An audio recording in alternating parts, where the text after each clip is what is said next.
Hi everyone, welcome back to my YouTube channel. I am Carla. If you're new here, thank you for joining. We are going to be reading the day 4 of the trial of Joel David Chavez III. Today, day 4 will be read for you. And if you guys want to go read it yourself, you can go to KGNS Laredo News. So let's get started, okay? Day 4 today is a very special, you guys, because day 4 is where lead detective Mr. Garcia comes in. He was also involved. Oh my god, look at my hair. He was also involved in this. Girl, what is that? Oh no. This is why I need to start paying attention. Do you see that? Oh my goodness. Don't pay attention to it. Okay. Lead detective Garcia, if you watched the Burgos' case, you know who I'm talking about, okay? So let's go ahead and read. This is day 4. This was on August the 10th of 2023. So, Laredo, Texas, KGNS. The murder trial for Joel David Chavez III continues for a 4th day this week at the 111th District Court. So far, a total of 17 witnesses have taken the stand from friends and family of Garcia Espinosa, as well as forensic and digital forensic experts. On Thursday, the day started with Detective Raimundo Garcia taking the stand, who was assigned as the lead detective investigator. What? Okay, that's different. This was in okay. All right. He was the lead investigator to this case. Garcia went over his duties on the day of September 10, 2020, when Gracie's body was found on Plum Street and Buena Vista Avenue. Garcia said he collected blood swabs, clothing, 2 phones that belonged to Gracie and Chavez. Garcia said he extracted the data and was able to establish a timeline of events before and after the murder. The state asked Garcia to identify the typos. The Joel David Chavez III, and Garcia was able to point to Chavez and said he was the man wearing the red tie. Garcia started with a timeline of Gracie and Joel and stated that they met in February 2020. Gracie's past relationship with her ex-boyfriend Alejandro Larrigana was brought up, to which Garcia confirmed that he was the one who passed away on November 2019. The state showed some of the text messages between Gracie and Joel that happened in August. A message from Gracie to Chavez was read to the courtroom that said, "My mom thinks you'll call the cops on us. She said it's because of Luis and Peter, her siblings. Garcia said that they had seemed to be separating from this point. Detective Garcia said there was an issue with the siblings. However, he could not recall the issue at the time, but at this point, Joel started to get upset. Detective Garcia said they were living together in August, and Joel was trying to win her back, saying that he misses her and that it was better when they lived together. Really? That's why you unalived her, right? Okay. Detective Garcia said that Joel texts, "It was too good to be true." You know he lying. Goddamn fucking liar. According to Garcia, Joel texted Gracie 17 times between Gracie's texts. What the hell? At one point, Joel texted, "If I could go back, I would," when they were living together. But Gracie replied that it was better this way when they are not. According to the text messages, Joel's parents are making him pay for the car. Messages show that Joel is worried about losing Gracie, saying, "I have lost you and I don't want to. It's the worst feeling." Well, he done lost her ass forever because of him. Gracie tells Joel to let her go because they will keep running in circles. See, she knew what was happening here, okay? Another exchange of text messages between Gracie and Joel is put on the projector for the jurors to see.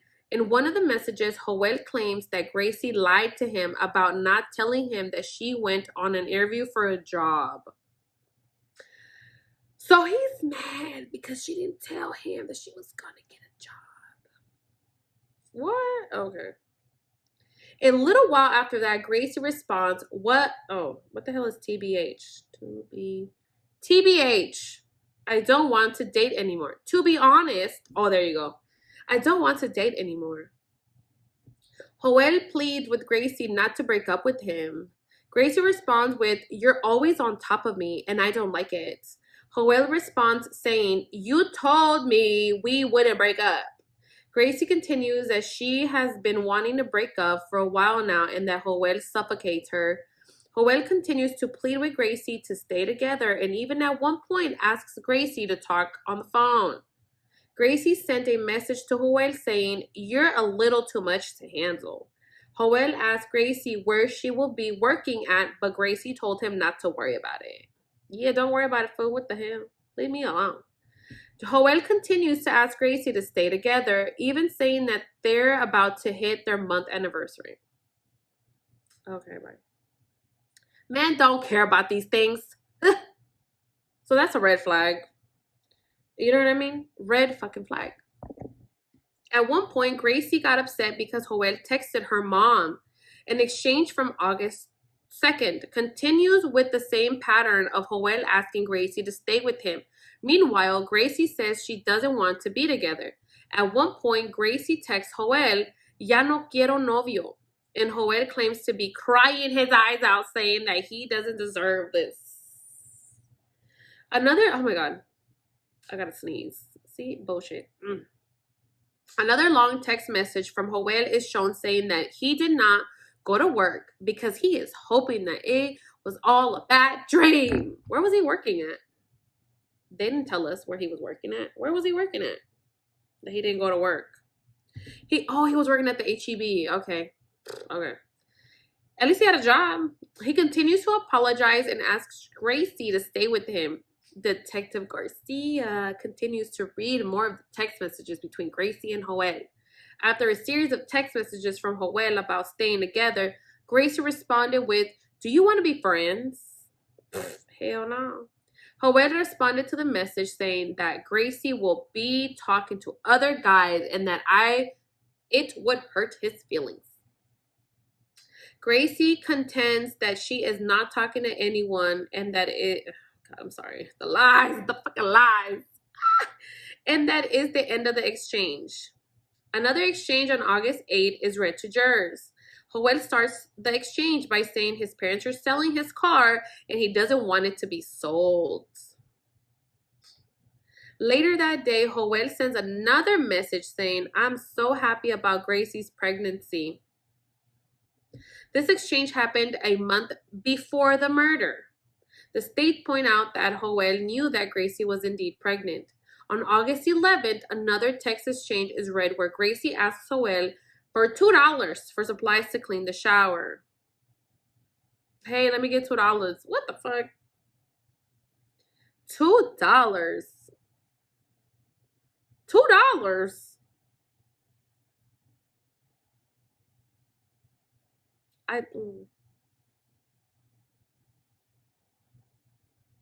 Did they not have a Dollar Tree?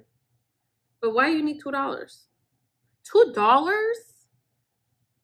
She couldn't ask her mom for $2? Or was this an excuse to talk to him? Girl, if I have an excuse to talk to a man, I'd be like, can I borrow $200? Can I borrow $200? I'll have their attention.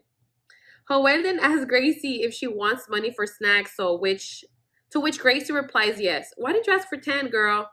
2? At least 5. You know what I mean? 5. Let me get $5.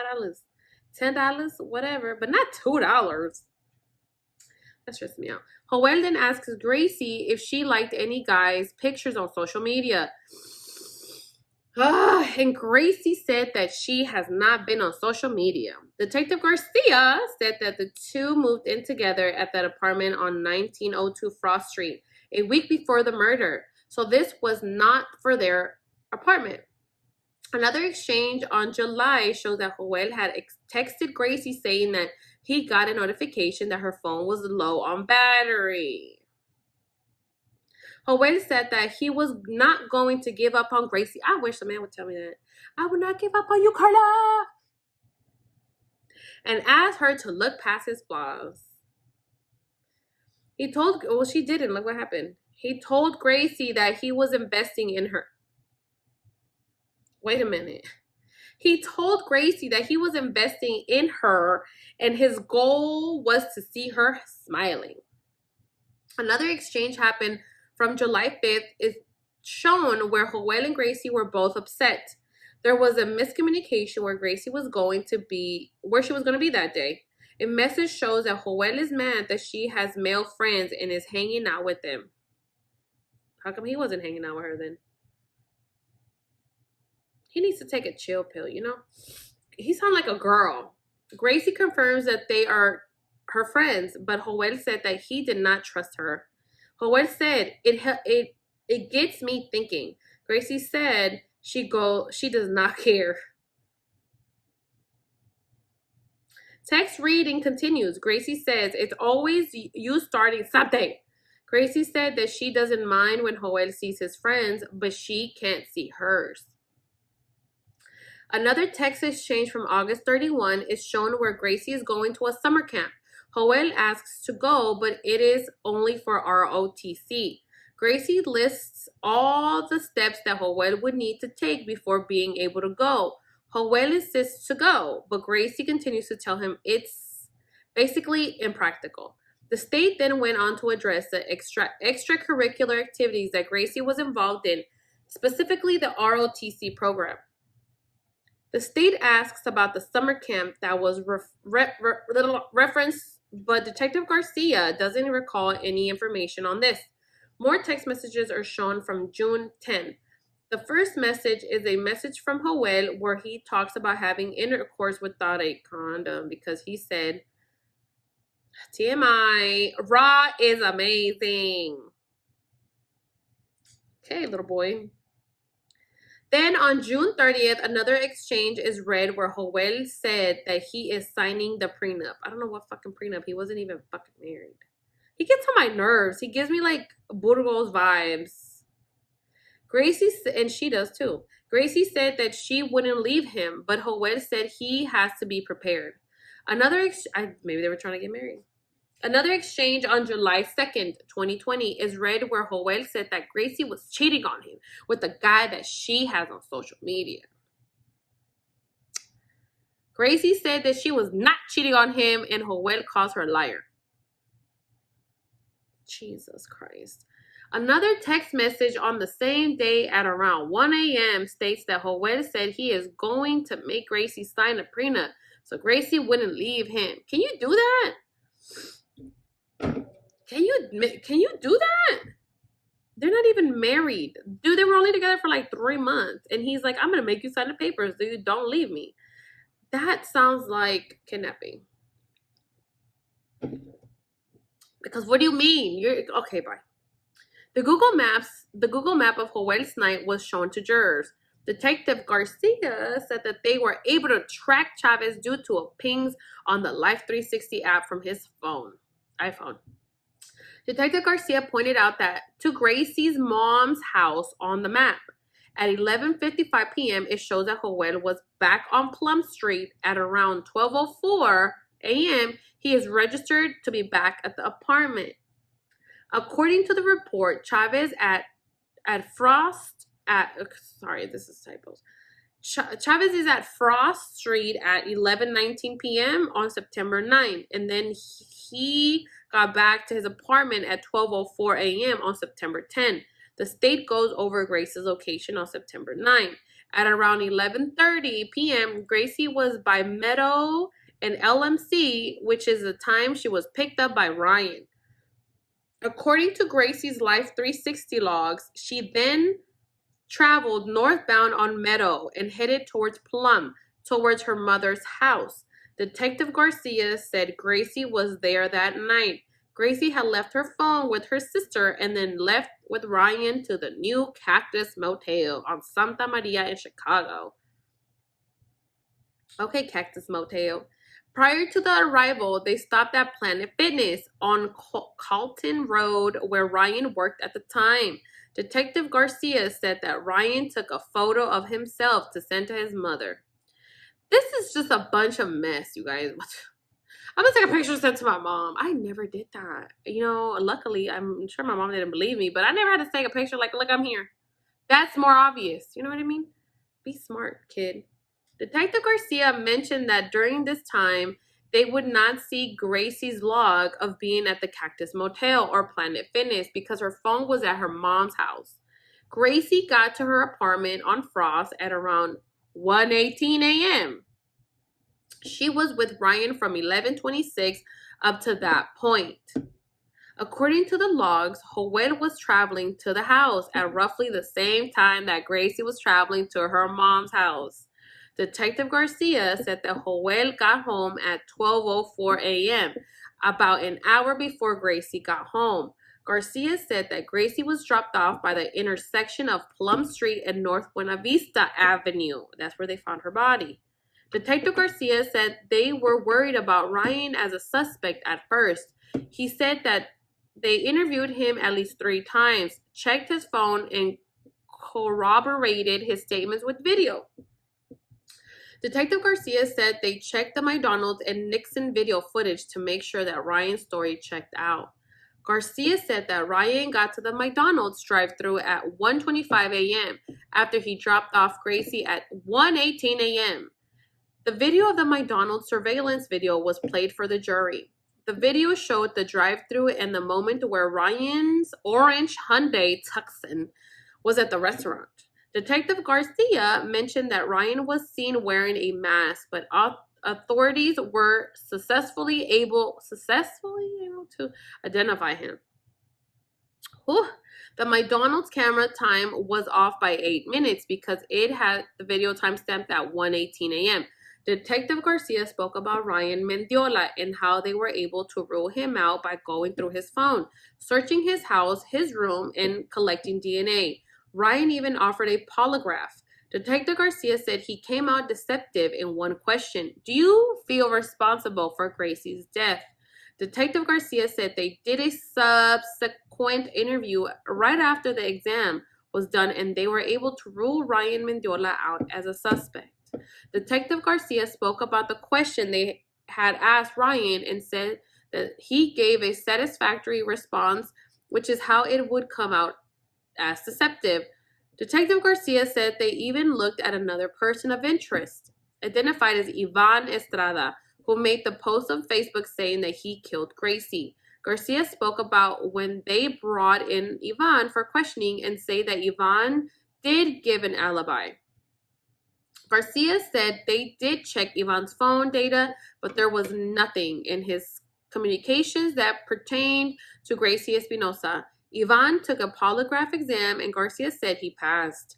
The court then played surveillance footage from Nixon High School, which shows East Front and Plum Street. The video shows a person walking on Plum Street identified as Christy Gonzalez, who had testified that she was walking home at 3:56 on September 10. 3:56 a.m. Detective Garcia pointed out that Urban Avenue is running parallel to the school and that the crime scene is very close by. A Google Map screenshot was shown to jurors, and Detective Garcia pointed out where the camera was pointing in relationship to the crime. According to Detective Garcia, the Nixon video established Joel's activity on the phone and on Gracie's phone as well. Detective Garcia estimated that there was roughly an hour without manual activity on the phone. When Christy walked by, she walked near the crime scene and didn't see anything, which was around 3:56 a.m., according to Garcia. On the morning of September 10, Joel was taken to the police station, both son and father together. Why? According to the map, the two took a trip which started from Saunders. The two went to the ᴍᴏ dealership located on the Bob Bullock, and then they went to Joe's father's house. What do they call him, Joe? Joel's father's house. From there, then they went to the police station. According to Garcia, the father and son stopped at the dealership to look at some cars. Footage from ᴍᴏ was shown to jurors. The first video was from the parking lot where Joel's dad's black Atlas is seen. In the video, the passenger, identified as Joel Chavez III, has his head down. The next video is them leaving at 10:21 a.m. and from there they went to Hawaii. Okay, but what was on this video though? Like, did they buy a car? Did they get a car? Did they talk to somebody, or did they just go in there and pretend they were gonna buy a car? Did they pretend to like look at cars? You know, sometimes my mom does that. She'll like go and look at fucking cars. She ain't gonna buy nothing. I'm just saying. Detective Garcia said he interviewed Chavez on that day and read him his Miranda rights.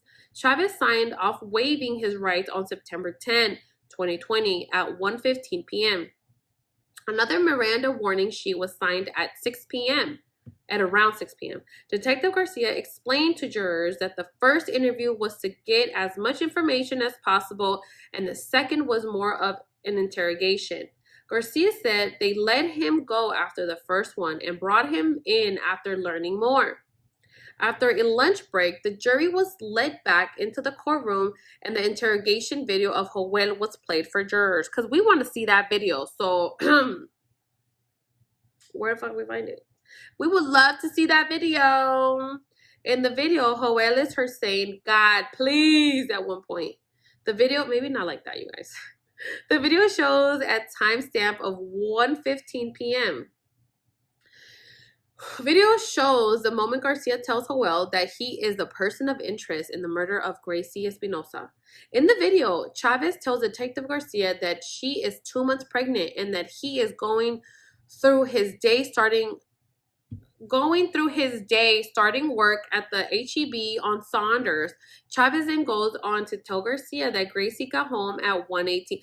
This 1:18 is going to be drilled into my head every time I see 1:18 from now on, because it's like 1:18, 1:18.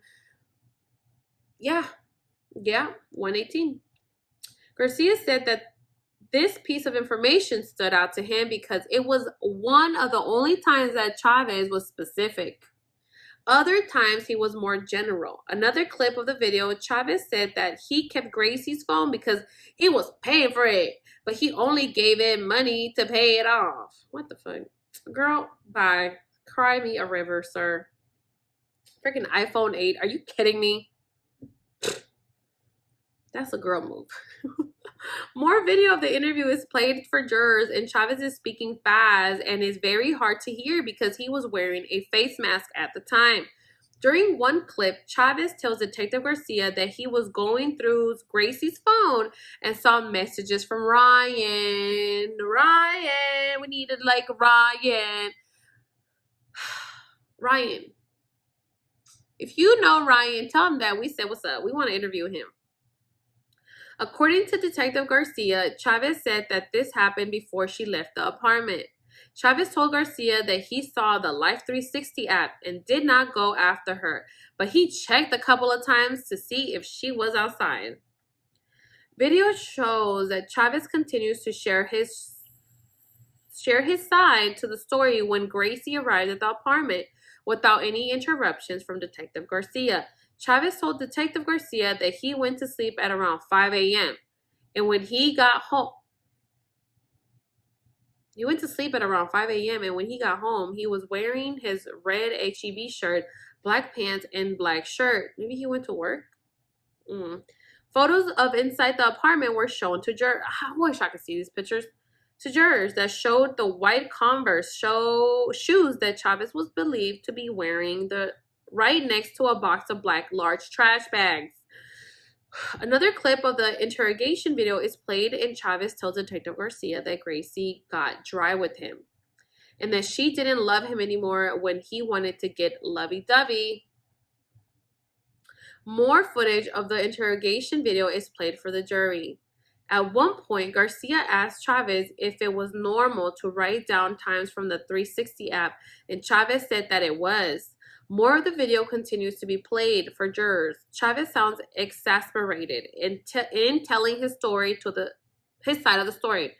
Garcia told the courtroom that Joel grabbed Gracie's phone from the counter, which is what Chavez told him in the video. Based on the extraction, the state asked if there was a lot of manual activity on Gracie's phone. According to Garcia, there were numerous times when the phone's camera and flashlight were turned on. The Snapchat app was used, and Chavez also checked Facebook. According to Garcia, it was close to 1:18 a.m. when Gracie arrived. Based on the number of apps that went off at the time, Detective Garcia indicated that it resembled a struggle for the phone to gain control of the device. More of the interrogation video is played. In the video, Chavez said Gracie was in the apartment for about an hour before she left. She left dead, sir. Chavez said that Gracie's mom showed up at around 9 a.m. September 10, right? Chavez said he called his dad around that time. However, based off the phone extraction, Detective Garcia stated that he called his dad multiple times. According to Garcia, Chavez called at 9:26 a.m., which was answered for 1 minute and 24 seconds. Prior to Gracie's mom arriving, Garcia said that Chavez called his dad 6 times.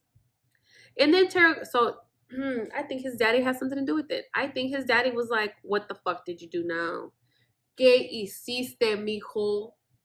¿Qué hiciste? I feel like, come on, man. You're not going to call your dad 6 fucking times. How long was he talking to his dad for 6 times? Maybe his dad didn't even answer him. And then in these 1 minute and 24 seconds, he's like, oh my God, she was talking shit to me. And I didn't know what to do. And I strangled her. You know what I mean? I feel like that's what happened. In the interrogation video, Chavez tells Garcia that he went on a cruise, but why the fuck? Can you believe me telling my mom came to pick me up and we was driving around? Never. Never. My mom would never waste her fucking time like that. Never. Never. There's not one reason why his daddy needs to go pick him up. Let's go on a cruise, son. Ooh, let's go waste gas. You know, it's literally during COVID. What are you guys looking at? The fucking sky? Oh, Lord, help me, Jesus. According to the state, there was already police presence in the vicinity when Gracie's mother arrived at the apartment.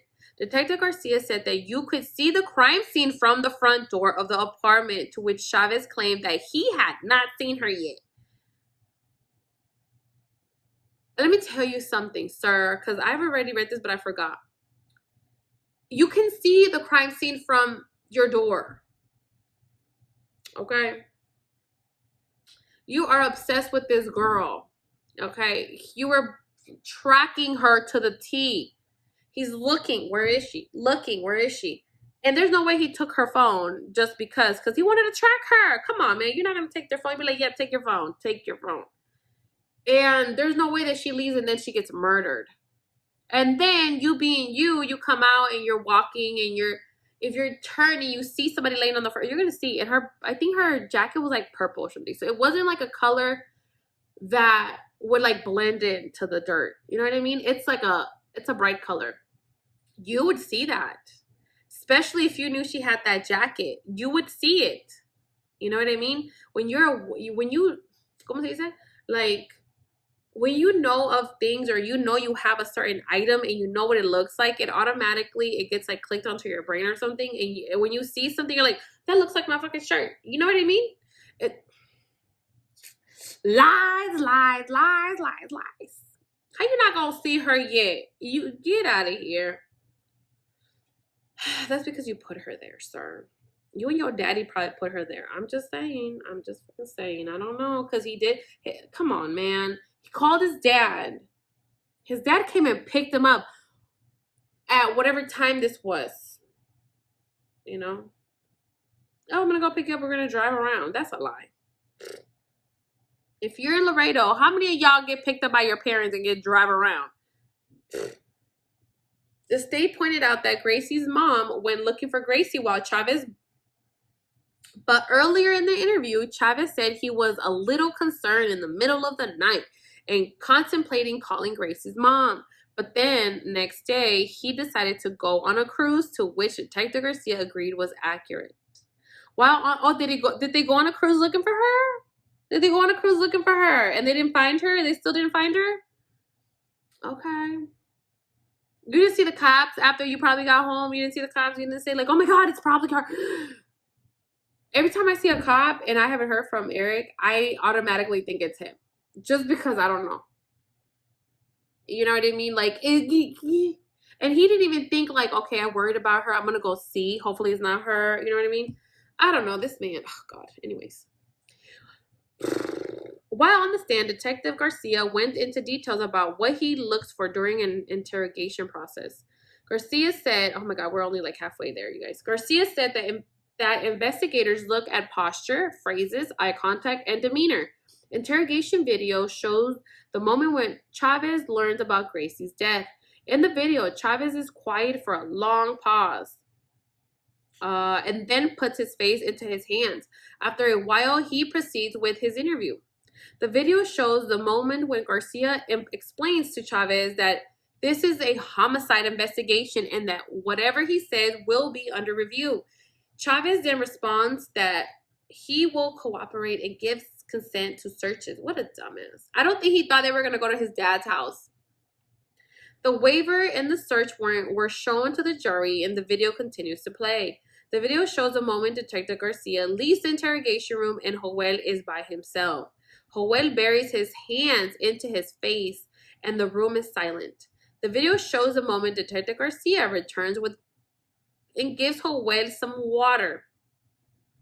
Garcia said that they were going through his phone and he saw Joel's notes. Ain't nobody uses that shit. Chavez stated that it was like a journal for things that were on his mind. Garcia then asked Chavez, what really happened? Get it off your chest, man. In a soft voice, Chavez tells Garcia that he can't process the situation. Detective Garcia then asks Chavez how he handles his emotions. If he keeps his anger inside and tells Chavez that it does not look good. Detective Garcia is then seen leaving the interrogation room. The state paused the video to mention of an STD, chlamydia, to which Chavez stated that Gracie had that STD. The audio recording of a conversation was presented, and the state asked Garcia asked Garcia what the contents were. Garcia said that it was from August 26th, 2 days after the window incident at Gracie's mom's house, where Gracie told Joel that he gave her chlamydia. Additional clips of the interrogation video are played for the jury. In the video, Detective Garcia goes over the paperwork with Chavez for DNA swabs. Chavez also provided passwords to some of his accounts. The state paused the video to go over the cruise to the 𝒍𝒊𝒄𝒌 dealership.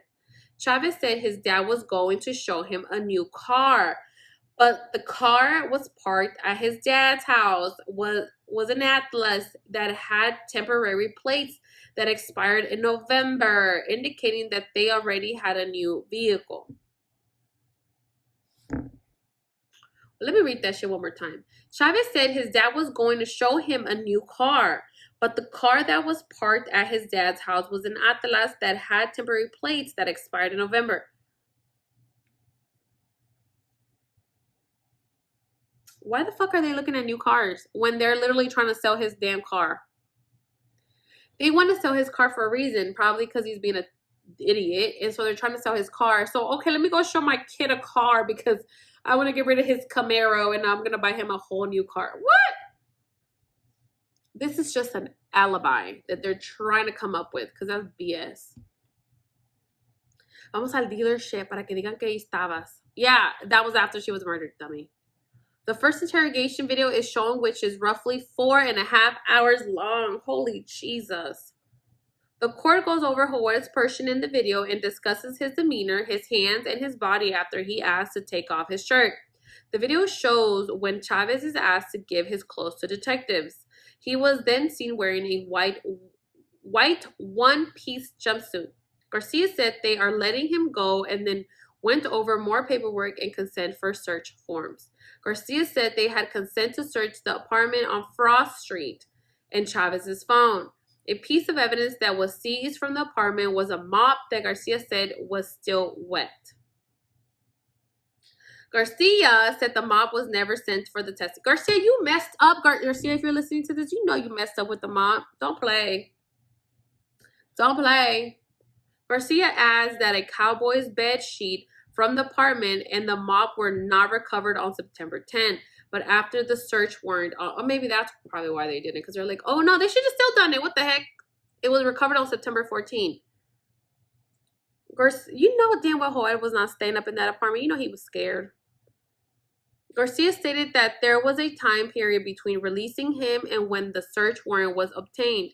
The state said that during that period, Chavez could have washed the bed sheet, slept on it, as well as a number of other things, to which Garcia agreed. Mind you, I think this kid was so damn scared because that's where he murdered her. I'm pretty sure that's where he murdered her. And he's like, I'm not going in there no more. I just can't. I am reliving everything and I just can't be in there. Another clip of the interrogation is played, and Garcia asked Chavez if he is married to Gracie, but Chavez said they were just common law. They were only together for like 3-4 months. Oh my God. The second interrogation video is played for jurors, which is roughly 2.5 hours long. In the video, Garcia asks, do you even give that she's dead?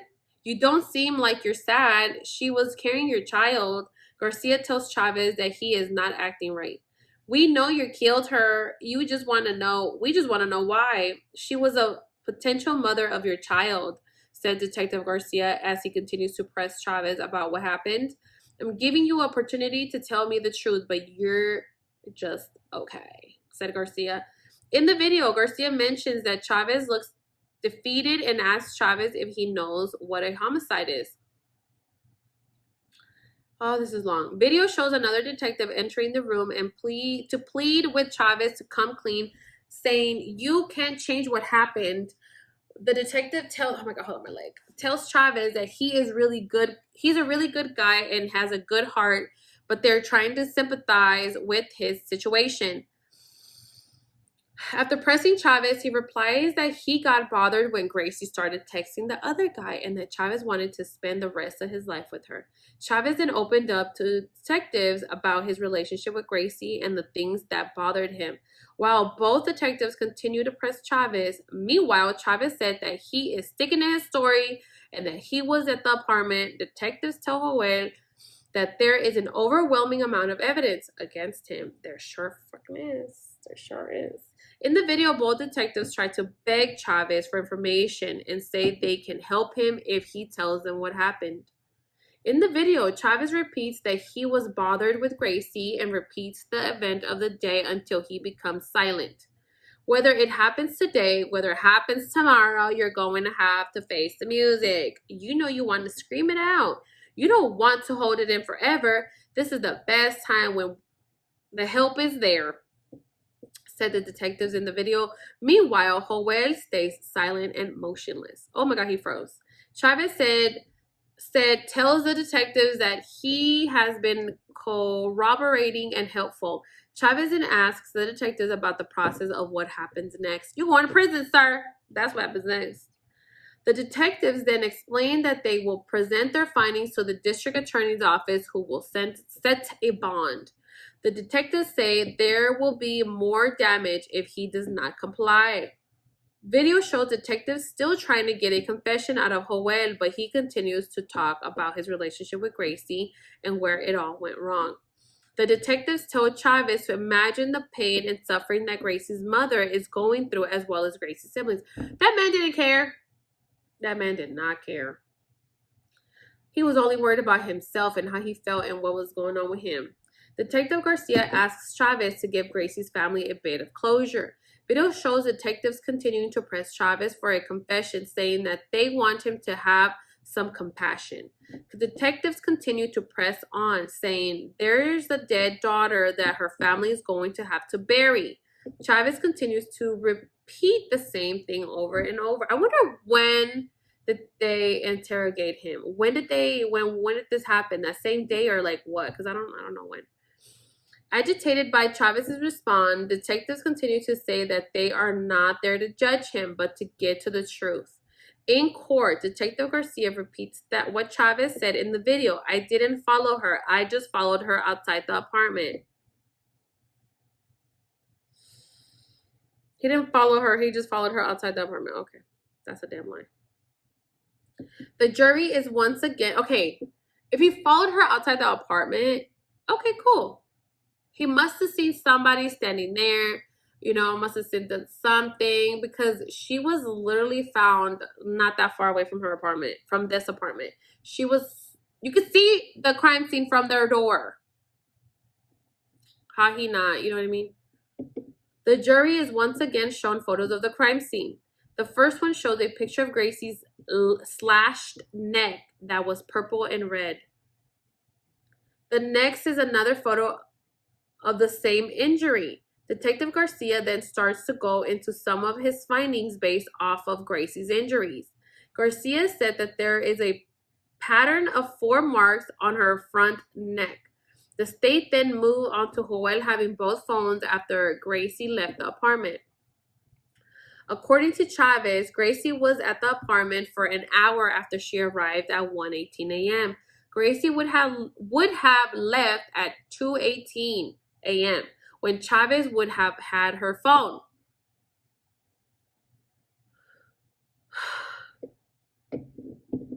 I didn't understand that part. The state brought out the steps that were tracked on the phone at 3:02 a.m., 3:14 a.m., 3:45 a.m., which is a little over 50 yards from where Gracie was found to the apartment, according to Garcia. The manner of how Gracie's body was found was discussed.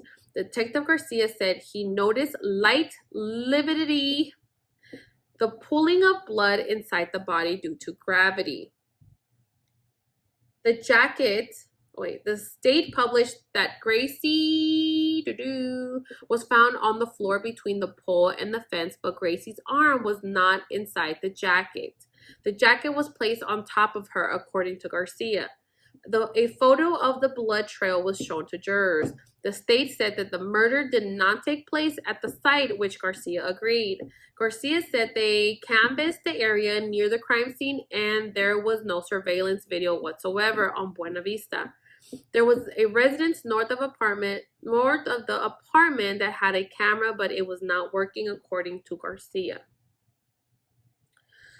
Defense attorney Roberto Bali asked Detective Garcia about the canvassing efforts and their search for cameras as well as the trash cans in the area. But Garcia said they did not find anything of significance in the trash or sewer drains. The testimony of Christy is brought up, saying that she heard music at 4 a.m. Bali asked Garcia if he investigated where the music came from. Garcia replies they did not.